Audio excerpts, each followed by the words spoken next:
Hi, I am Lemon, and in this video I will show you how to uninstall antivirus program from your Windows PC. Let's get started. First, click the start button or press the Windows key on your keyboard. Type add or remove programs. Then open the matching result. In the installed app list, find the antivirus program you want to remove. If you can't find it, use the search box at the top and type the name of your antivirus such as Norton, McAfee, Avast, Bitdefender, Kaspersky or any other antivirus installed on your computer. Once you have found it, click the three-dot menu next to the antivirus. Then click Uninstall. Click Uninstall again to confirm.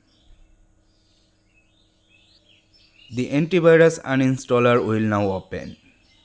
Depending on the antivirus you are removing, you may be asked why you are uninstalling it or whether you would like to keep certain settings.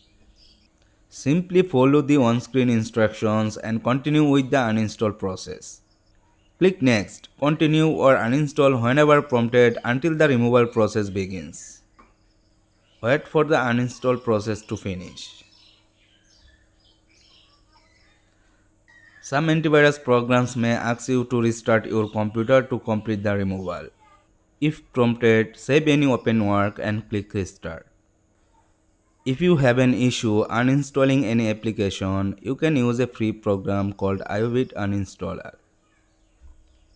Just find the program and click the trash icon to uninstall it. Click Uninstall again to confirm.